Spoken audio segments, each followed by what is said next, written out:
Where your treasure is, there will your heart be also. God has given us unlimited treasures in His Word. Every time we open it, we can discover a new treasure or admire an old one. What will we find today? Here's Carla Early with Treasure Hunt in the Word.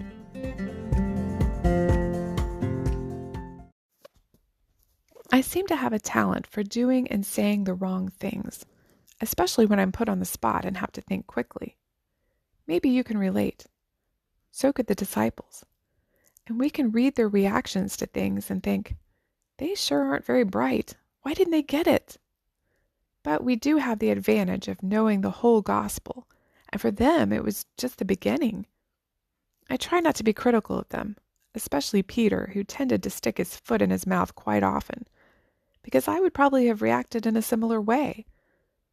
I can just be glad no one is going to read about my mistakes and stupidity 2,000 years from now and critique me. But when I do make a mistake or realize a sin, I need to review what I've done and think, what should I have done instead? And we can do that with stories in the Bible too.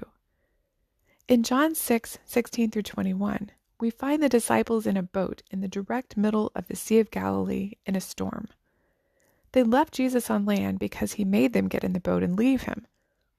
Yet when they obeyed, they ended up in a storm, rowing for their lives. They'd come off a mountaintop experience where Jesus had fed the 5,000.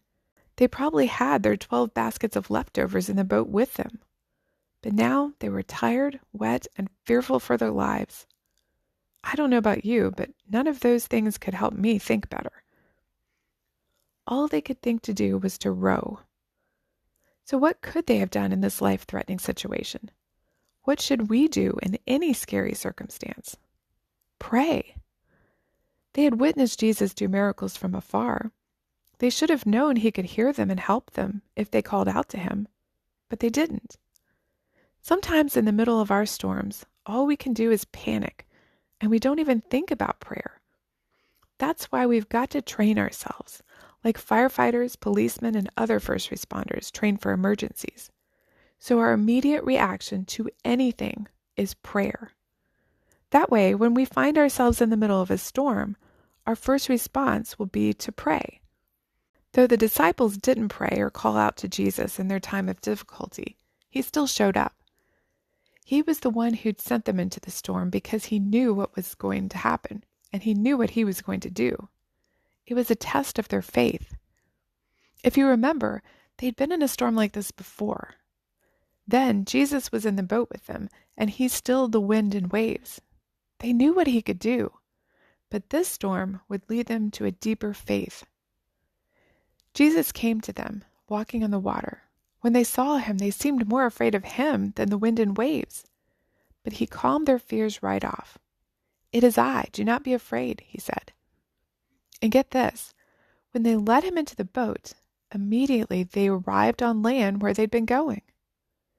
And Matthew and Mark version says that the wind stopped. Not calmed down, stopped. The first time Jesus stilled the wind and waves, it said the disciples marveled and said, "Who can this be that even the winds and sea obey him?" But this time, the Matthew account says, "Then those who were in the boat came and worshipped him, saying, 'Truly, you are the Son of God.'" Now that's the correct response. No matter what circumstance life throws at us, we can call upon the Lord for help.